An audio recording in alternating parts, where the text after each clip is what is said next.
ایک سفر میں حضور علیہ الصلوۃ والسلام اور اصحاب گامزن تھے کہ راستے میں قیام کیا تو ایک قبیلے کی صلح کروانے کے لیے حضور علیہ السلام تشریف لے گئے.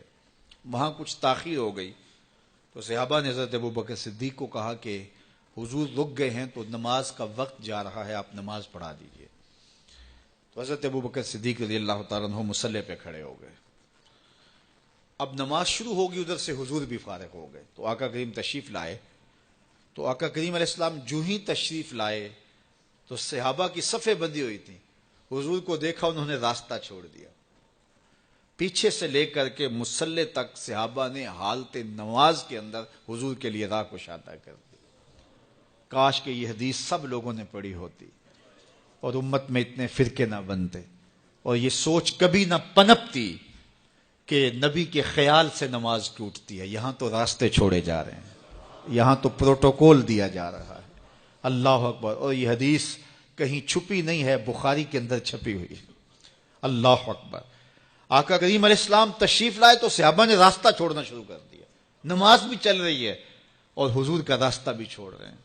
بالکل حضرت ابوبکر صدیق کے پیچھے آ کے حضور کھڑے ہو گئے. ابو بکر لا یلتفت یمینا ولا یسارا، جب آپ نماز پڑھتے تھے تو نہ دائیں دیکھتے نہ بائیں دیکھتے، پوری توجہ انہماک ہوتا. وہ اپنی کیفیات کے جہان میں ڈوبے تھے اور حضور آ کے پیچھے کھڑے ہو گئے.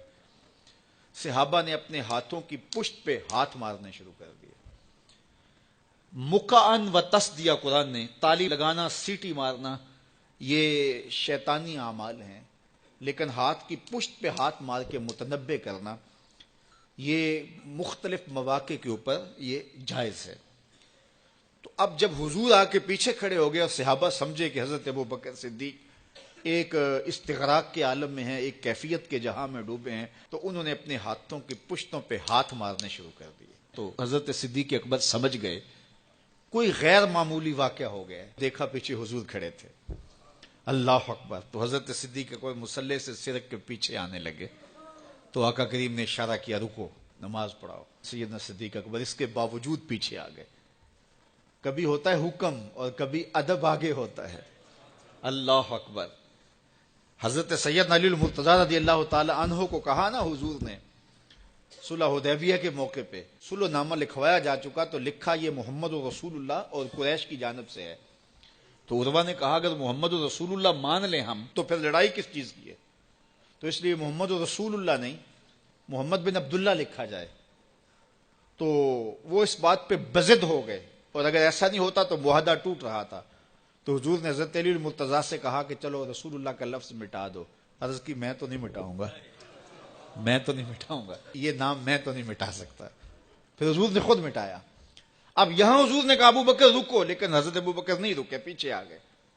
اور پھر حضور خیر مصلی پہ گئے، نماز ہوئی، سلام پھرا. تو حضرت ابو بکر صدیق رضی اللہ تعالیٰ عنہ کو حضور نے کہا ابو بکر جب میں نے کہا تھا تم رکے رہو تو تم کیوں پیچھے آئے؟ تو سنو حضرت ابو بکر نے کیا جواب دیا رضی اللہ تعالیٰ عنہ. کروڑوں سلام، لاکھوں عقیدتوں اور نیاز مندیوں کے خراج ان کی چوکھٹ پہ عرض کرنے لگے ما کان لابن ابی قحافہ ان یؤم رسول اللہ صلی اللہ علیہ وسلم.